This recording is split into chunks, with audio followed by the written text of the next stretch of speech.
একজন সন্তানের পৃথিবীতে আপন বলতে তার বাবা মা। বাবা মার কাছে একজন সন্তান সবচাইতে নিরাপদ। কিন্তু আজকে আমি যে সিনেমা নিয়ে কথা বলবো সেটা হচ্ছে তার উল্টোটা। একটি মেয়েকে তার বাবা মা তার গায়ে কেরোসিন ঢেলে আগুন দিয়ে পুড়িয়ে ফেলে। কিন্তু কেন তারা নিজের মেয়েকে পুড়িয়ে ফেলে সেটা জানতে পুরো সিনেমাটি দেখতে হবে। তো বন্ধুরা চলুন সিনেমাটি শুরু করা যাক। হাই বন্ধুরা, আমি তাসনিম তুনা। আমার তাসনিম তুনা ফ্লিক্সে আপনাদের সবাইকে স্বাগতম। মুভির শুরুতে আমরা দেখি একজন লোক রাতে তার অফিসের কাজ শেষ করে রাস্তা দিয়ে হেঁটে বাড়িতে যাচ্ছে, কিন্তু সে বুঝতে পারে তাকে কেউ ফলো করছে। সে পিছন ঘুরে তাকায় কিন্তু কাউকে দেখতে পায় না। এটা তার সাথে বারবার হয়। সে বারবার পিছনে তাকায় কিন্তু কাউকেই দেখতে পায় না। তারপর সে ভয় পেয়ে অন্ধকার গলি দিয়ে দৌড়াতে থাকে। হঠাৎ করে তার সামনে একজন বয়স্ক মহিলা পড়ে। মহিলাটি তার দিকে এগুতে থাকে এবং একটি চাকু দিয়ে তাকে খুন করে। এভাবে একের পর এক খুন করা হচ্ছে। পুলিশের একটা টিম এই খুনিকে ধরার জন্য মাস্টার প্ল্যান তৈরি করে, কিন্তু খুনিকে ধরতে পারে না। সিন ফ্ল্যাশব্যাকে চলে যায়। সেখানে আমরা একটি মেয়েকে দেখতে পাই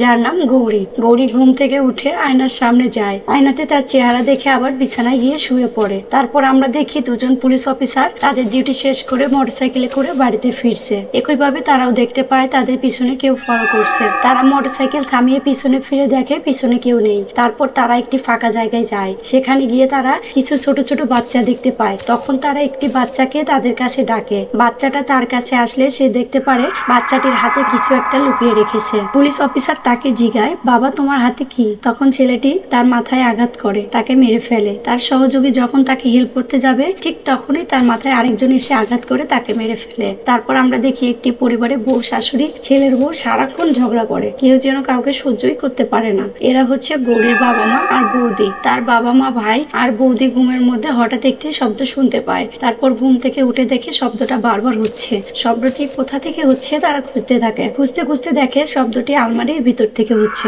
তখন গৌরীর বাবা আলমারি ওপেন করার পর সে দেখতে পায় গৌরী আলমারির ভিতরে বসে বসে কান্না করছে। তার বাবা মা বুঝতে পারছে না গৌরী এসব কেন করছে। তারপর সিন ফ্ল্যাশব্যাকে চলে যায়। আমরা দেখতে পাই গৌরীর একজন বয়ফ্রেন্ড আছে। তার বয়ফ্রেন্ড নাম চাঁদ আর গৌরী একদিন নদীর পাড়ে ঘুরতে আসে। সেখানে তারা প্রেম করে। তারা তাদের সুন্দর একটি মুহূর্ত কাটায় সেখানে। তারপর চাঁদ গৌরীকে পানিতে নামতে বলে। গৌরী পানিতে নামলে সে পানিতে অনেকগুলো হাত দেখতে পায়। সে হাতগুলো তার কাছে তাকে ধরতে আসছিল। হাতগুলো শুধু গৌরী একাই দেখতে পায়, কিন্তু চাঁদ সেটা দেখতে পায় না। গৌরী চিৎকার করে কাঁদতে থাকে, কিন্তু তার চিৎকারে কোনো শব্দ হয় না। আর এসব গৌরীর কল্পনা ছিল। সে সবসময় কল্পনা করেই ভয় পেত। তারপর আবার রাত চলে আসে। সে আবার ঘুম থেকে উঠে আয়নার সামনে এসে পাগলের মতো করতে থাকে। গৌরীর বাবা মা বুঝতে পারে গৌরীর ভিতরে কোনো সমস্যা আছে। তাই তার বাবা মা তাকে পরের দিন সকালবেলা ডক্টরের কাছে নিয়ে আসে। নার্স যখন গৌরীকে ট্রিটমেন্ট করছিল, গৌরী তখন নার্সটির দিকে তাকিয়েছিল। মনে হচ্ছে একটি পুরুষ একটি মেয়ের দিকে তাকিয়ে আছে। তারপর সেখানে ডক্টর চলে আসে। ডক্টর তাকে ইনজেকশন দিতে চাইলে গৌরী বাধা দেয়। গৌরী বলে, আমি তোমার নার্স না যে তুমি যেটাই মন চাইবে সেটাই করবে। তখন গৌরী চিৎকার করে তার বাবাকে ডাকে। তার বাবা সেখানে দৌড়ে আসে। গৌরী তখন তার বাবাকে বলে, বাবা ডক্টর আমার সাথে খারাপ কিছু করার চেষ্টা করছে। তখন তার বাবা রেগে গিয়ে ডক্টরকে মারতে থাকে। তারপর তারা সেখান থেকে চলে বাসায় আসে। বাসায় আসার পর গৌরী একেবারে পরিবর্তন হয়ে যায়। সে তার মাকে নাম ধরে ডাকে, বলে আমার জন্য একটা চা বা কফি নিয়ে আসো। এটা শুনে গৌরীর মা অবাক হয়ে যায়। তারপর সেখানে তার বাবা চলে আসে। সে এসে দেখে গৌরী তার মাকে গালাগালি করছে। তখন তার বাবা তাকে বোঝাতে থাকে। অনেক বুঝে শুনে তাকে কল্পনা থেকে বাস্তবে ফিরিয়ে নিয়ে আসে। তখন তার সবকিছু মনে পড়ে। তখন সে তার বাবাকে জিজ্ঞায়, বাবা আমি কি করেছি যে তোমরা আমার দিকে এভাবে তাকিয়ে আছো? তার সাথে যেটাই ঘটে সে সেটাই ভুলে যায়। তারপর গৌরীর বাবা তার বন্ধুকে এসব কথা খুলে বলে। বন্ধু তাকে বলে হয়তোবা গৌরীকে ভূতে ধরেছে। ঠিক তখনই সেখানে গৌরী চলে আসে। সে এসে তার বাবার বন্ধুকে বলে, আমি তোর সম্পর্কে সবকিছু জানি। তুই প্রতিদিন আমাকে কল্পনা করে গিটার বাজাস। এটা শুনে লোকটি অনেক ভয় পেয়ে যায়। সে ভাবতে থাকে এসব গৌরী কিভাবে জানে। গৌরী তার বাড়িতে গিয়ে সবকিছু দেখেছে। এসব শুনে গৌরীর বাবা অনেক টেনশনে পড়ে যায়। গৌরীর বাবা গৌরীকে বারবার থামানোর চেষ্টা করে, কিন্তু গৌরী তার বাবার কোনো কথাই শুনছে না। যখন ওই লোকটিকে মারতে যাবে তখনই তার বাবা তাকে কল্পনা থেকে বাইরে ফিরিয়ে নিয়ে আসে। পরের দিন সকালবেলা গৌরীর বাবা গৌরীকে একটি তান্ত্রিকের কাছে নিয়ে আসে। তান্ত্রিক তাকে বলে, তোমার নাম কি? গৌরী তখন নাম বলে, আমার নাম গৌরী। তান্ত্রিক বলে, আমি তোমার নাম জিগাইনি, তোমার ভিতরে আত্মাটার নাম জিগিয়েছি। সে বলে, তুমি গৌরীর ভিতরে কেন এসেছ? কিন্তু গৌরী কোনো উত্তর দেয় না। তান্ত্রিক তখন গৌরীকে প্রচুর মারতে থাকে। গৌরীর বাবা তখন তান্ত্রিককে আটকায়, বলে আমার মেয়েকে মেরো না। তান্ত্রিক বলে, না মারলে আমি কিভাবে ওর ভিতর থেকে আত্মাকে বের করব? তখন গৌরীর বাবা গৌরীকে নিয়ে তান্ত্রিকের কাছ থেকে বাড়িতে চলে আসে। তার পরিবার গৌরীকে নিয়ে অনেক টেনশন করতে থাকে। তারা বুঝতে পারছে না গৌরীর জন্য কার কাছে সাহায্য চাইবে। পরের দৃশ্যে আমরা দেখতে পাই সেই বৃদ্ধ লোকটা গৌরীর ভয়ে একটি বাসে করে গ্রামে চলে যাচ্ছে। সে বুঝতে পারে তাকে পিছন থেকে কেউ একজন ফলো করছে। সে মাথা ঘুরে পিছনে তাকায় কিন্তু কাউকে দেখতে পায় না। পিছন থেকে বারবার তাকে ডাকতে থাকে। তিনি আবার পিছনে তাকায় কিন্তু কাউকেই দেখতে পায় না। তারপর সে ড্রাইভারকে গাড়ি থামাতে বলে। তখন সে দেখতে পায় বাসের সব যাত্রী তার দিকে অদ্ভুত ভাবে তাকিয়ে আছে। তারপর তার কাছে একটি বাচ্চা এসে তার গলা চেপে তাকে হত্যা করে। পরে দেখতে পারি গৌরীর দাদি আর ভাই শহর থেকে গ্রামে চলে যাচ্ছে। তখন তার বাবা তাদেরকে বলে বাসার সমস্যা ঠিক হলে আমি তোমাদেরকে আবার নিয়ে আসবো। তারপর আমরা চাঁদকে দেখতে পাই সে টিভিতে ক্রিকেট খেলা দেখছে। তারপর হঠাৎ করে তার রুমের সব লাইট অফ হয়ে যায়। চাঁদ তখন খুঁজতে থাকে কি প্রবলেমের কারণে লাইট অফ হয়েছে। তারপর পিছন থেকে তার নাম ধরে ডাকে, কেউ তাকে ডাকেন। সে পিছনে ফিরে দেখে কেউ নেই। তারপর হঠাৎ করে কাপড়ে ঢাকা কাউকে দেখতে পায়। সে কাপড়টি সরে দেখে কাপড়টির ভিতরেও কেউ নেই। চাঁদ তখন অনেক ভয় পেয়ে যায়। চাঁদ সেখান থেকে পালাতে চেষ্টা করে। পালানোর সময় তার সামনে সেম কাপড়ে ঢাকা আরেকজনকে দেখতে পায়। তারপর সে ভয়ে মাটিতে পড়ে যায়। মাটিতে পড়ে থাকা লোহার রড তার গলার ভিতরে ঢুকে সে সেখানেই মারা যায়। এদিকে গৌরীর বাবা গৌরীকে নিয়ে সবসময় টেনশনে থাকে, এজন্য সে কোনো কাজ করতে পারে না। তারপর গৌরীর বাবা গৌরীকে একজন মানসিক ডাক্তারের কাছে নিয়ে আসে, যার নাম ছিল দেবু। দেবু গৌরীকে বলে তোমার নাম কি? গৌরীর ভিতরে থাকা আত্মাটি বলে আমার নাম দেবু। সে দেবুকে বলে তুই আমার কি চিকিৎসা করবি? হ্যাঁ, তুই আমার কিছুই করতে পারবি না। এটা শুনে ডক্টর একটু ভয় পায়। তারপর সে গৌরীকে ভালো করে চেক করে। চেক করার পর তার বাবাকে বলে কোনো সমস্যা নেই, তোমার মেয়ের একটা ডিএস নামক রোগ হয়েছে, একটু সময় লাগবে, তুমি কিছুদিন অপেক্ষা করো, আমি তোমার মেয়েকে ঠিক করব। পরের সিনে আমরা সেই ডক্টরকে দেখতে পাই। নার্স এবং ডক্টরের মধ্যে ভালোবাসার সম্পর্ক আছে। তারা দুজন কোনো একটি কাজ করার জন্য একটি হসপিটালে আসে। তারপর ডক্টর এবং নার্স একটি রুমে যায়। কি আর বলবো ভাই, সেখানে গিয়ে তারা যে রোমাঞ্চ শুরু করেছে পুরো মাথায় নষ্ট। হ্যাঁ ভাই, আর যেটা ভাবছেন সেটাই। কাজ শেষ হওয়ার পর নার্সটি ওয়াশরুমে যায়। ওয়াশরুমে যাওয়ার পর সে যখন ফ্রেশ হচ্ছিল তখন সে পিছন থেকে একটা শব্দ শুনতে পায়। আর তখন ওই রিয়াকশনটা পাল্টে যায়। এদিকে ডক্টর কিছু একটা খুঁজতেছিল। তারপর নার্সটি আবার ডক্টরের কাছে আসে, ডক্টরের সাথে রোমাঞ্চ শুরু করতে থাকে। তারপর দুজন দুজনকে জড়িয়ে ধরে। নার্সটি ডক্টরের পিঠে একটা ছুরি ঢুকিয়ে দেয়। ডক্টরও নার্সের পিঠে একটা ছুরি ঢুকিয়ে দেয়। তারা নিজেরা এটা চায়নি কিন্তু অটোমেটিক তারা দুজন দুজনকে খুন করে। তারপর তাদের খুনের বিষয়টি টিভি নিউজে দেখানো হয়। তখন গৌরী বাইরে এসে তার বাবাকে বলে আমি এদের দুজনকে একে অপরকে দিয়ে খুন করেছি।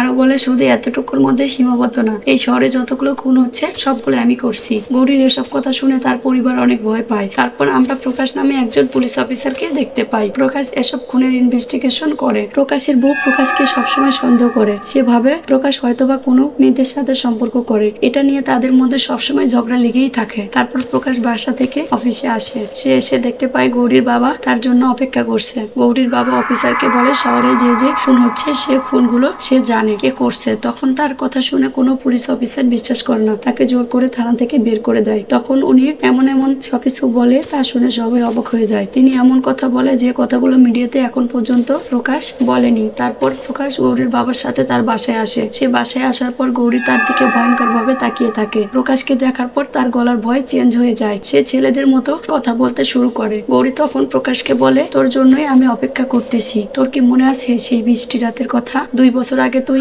আর আমি একসাথে ছিলাম, সেদিন তুই আমাকে হত্যা করেছিস। আমার নাম বাবু। এই কথা শুনে প্রকাশ ভয় পেয়ে সেখান থেকে চলে যায়। প্রকাশ চলে যাওয়ার পর গৌরী তার বাবাকে সবকিছু বলে। সে বলে 2 বছর আগে যে খুনগুলো হয়েছিল সেই খুনগুলো আমি করেছিলাম। 2 বছর আগে অসংখ্য মানুষকে আমি হত্যা করেছি আর এই পুলিশ অফিসার আমাকে হত্যা করেছে। তারপর থেকে আমি একটি আত্মা হয়ে যাই। আত্মা তো সবার ভিতরে বসবাস করতে পারে না, সেজন্য তার একটা শরীরের প্রয়োজন। আর তখনই আমি একজন শয়তানকে বলেছিলাম আমার একটা শরীর দেওয়ার জন্য। সে আমাকে একটা শক্তি দেয় আর বলে তোমার যার শরীর নিতে মন চায় তুমি তার শরীরে ঢুকে পড়ো। একদিন আমি গৌরীকে দেখি আর গৌরীকে দেখে আমার অনেক পছন্দ হয়। তখন আমি গৌরীর ভিতরে ঢুকে পড়ি। তখন গৌরীর বাবা বলে এত মানুষ থাকতে তুমি কেন আমার মেয়ের ভিতরে ঢুকলা? তখন বাবু বলে তোর মেয়ে দেখতে অনেক সুন্দর, তোর মেয়ের শরীরটা অনেক সুন্দর, তোর মেয়ের ভিতরে থাকতে আমার অনেক ভালো লাগে। তুই কি জানিস একটা শরীরে ঢুকতে কতটা পরিশ্রম করতে হয়? প্রথমে তাকে ভয় দেখাতে হয়, তারপর যখন সে ভীতু হয়ে পড়ে তখন তার ভিতরে ঢুকতে হয়। আমার মতো অসংখ্য আত্মা আছে যারা মানুষের শরীরে ঢুকতে পারবে। চেন চলে যায় দেবুদের কাছে। দেবুর মা অনেক অসুস্থ। দেবুর মায়ের এই অবস্থা দেখে দেবু অনেক কষ্ট পায়। ঠিক তখনই রাও তাকে কল করে তার বাড়িতে আসতে বলে।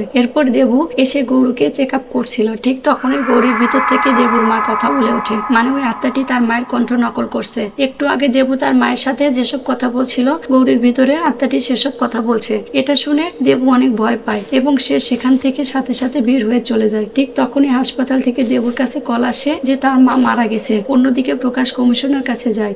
সেখানে গিয়ে সে কমিশনারকে বলে আমি একটা মেয়ের ব্যাপারে জানি, তার ভিতরে একটা আত্মা বসবাস করছে আর আত্মাটি হচ্ছে বাবুর আত্মা, যাকে আমরা 2 বছর আগে হত্যা করেছিলাম। কিন্তু কমিশনার প্রকাশের কথা বিশ্বাস করে না। সেভাবে প্রকাশের মাথায় সমস্যা হয়েছে, তার রেস্টের দরকার। কমিশনার তাকে বলে তুমি কিছুদিন ছুটি কাটাও আর আমার পরিচিত একটা মানসিক ডক্টর আছে, তুমি তার কাছে যাও। প্রকাশ সেখান থেকে বাড়িতে চলে আসে। আসার পর তার ওয়াইফ আরেকটা মেয়ের সম্পর্কে আবারও তাকে প্রশ্ন করে। সে বলে, কোন মেয়ের সাথে তোমার সম্পর্ক বলো। প্রকাশ তার ওয়াইফকে শান্ত করে গৌরীর সম্পর্কে খুলে বলে। সে বলে, আমি গৌরীর ভিতরে বাবুকে দেখেছি, আর আমি এ বাবুকে 2 বছর আগে খুন করেছিলাম। কিন্তু তার ওয়াইফ তার কথা বিশ্বাস করে না, তাকে বারবার জিজ্ঞে তার কার সাথে সম্পর্ক আছে। প্রকাশ তখন অনেক রেগে গিয়ে তার ওয়াইফের গলা চেপে হত্যা করে। আর তখনই আমরা বুঝতে পারি প্রকাশের ভিতর বাবুর আত্মাটা প্রবেশ করেছে। তারপর সে নিজের মাথায় বন্দুক দিয়ে গুলি করে। প্রকাশ সাথে সাথে সেখানেই মারা যায়। ওদিকে দেখা যায় কমিশনার দেবুর সাথে কথা বলতে এসেছে। এরপর উনি প্রকাশের সম্পর্কে সবকিছু বলে। প্রকাশ ওই তার ওয়াইফকে হত্যা করেছে এবং নিজে নিজে সুসাইড করেছে। তারপর দেবু কমিশনারকে নিয়ে গৌরীর বাড়িতে আসে। গৌরী যখন তাদেরকে দেখতে পায় তখন গৌরী পুরুষের কণ্ঠে কথা বলতে শুরু করে। সে বলে, আমি প্রকাশকে হত্যা করেছি, শহরে যত খুন হচ্ছে সব খুনগুলো আমি করেছি।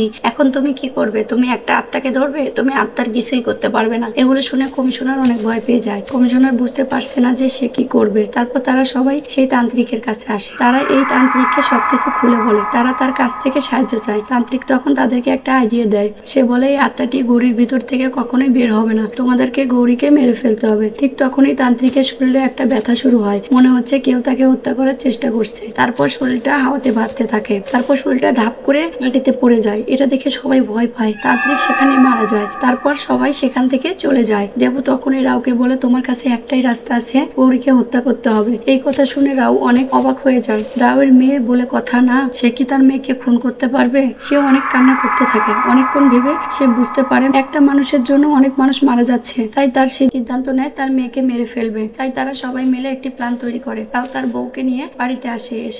এসে রাউ তার মেয়ের সাথে কথা বলতেছিল। তখন তার মেয়ের শরীরে বাবুর আত্মা ভর করে। এদিকে গৌরীর মা একটি বালতির ভিতরে কেরোসিন ঢাইলা নেয়। তারপর রাউ বাবুকে বলে, আমি দেবু আর কমিশনারকে হত্যা করব, তারপর আমরা 3 জন একসাথে থাকবো। রাউ বাবুর মনোযোগ অন্যদিকে ঘুরিয়ে রাখে। ঠিক তখনই গৌরীর মা গৌরীর মাথার উপর কেরোসিন ঢেলে দেয়। আর রাউ তার পকেট থেকে একটি গ্যাস লাইট বের করে গৌরীর শরীরে আগুন লাগিয়ে দেয়। গৌরী তখন সেখানে চিৎকার করে কান্না করতে থাকে। আর তার বাবা মা দৌড়ে ঘর থেকে বের হয়ে দরজা লাগিয়ে দেয়। তারপর গৌরী চিৎকার করে তার বাবাকে ডাকে, বলে, বাবা আমাকে বাঁচাও, আমি মারা যাচ্ছি বাবা, আমি আগুনে পুড়ে যাচ্ছি। এটা শুনে গৌরীর বাবার অনেক মায়া হয়। সে গৌরীকে বাঁচানোর জন্য বারবার ঘরে যাইতে থাকে। দেবু তখন তাকে শক্ত করে চেপে ধরে আর বলে, তুমি কি ভুলে গেছো বাবু যে কোনো সময় যে কোনো টাইপের কথা বলতে পারে? এটা শোনার পরও তার বাবা সেখানে যাওয়ার অনেক চেষ্টা করে এবং অনেক কান্না করে তার মেয়েকে বাঁচানোর জন্য। দেখতে দেখতে মেয়েটি আগুনে পুড়ে মারা যায়। সিনেমাটি এখানেই শেষ হয়ে যায়। সিনেমাটি কেমন লাগলো কমেন্টে জানাবেন। আর ভালো লাগলে প্লিজ আমার চ্যানেলটি সাবস্ক্রাইব করবেন। ধন্যবাদ সবাইকে।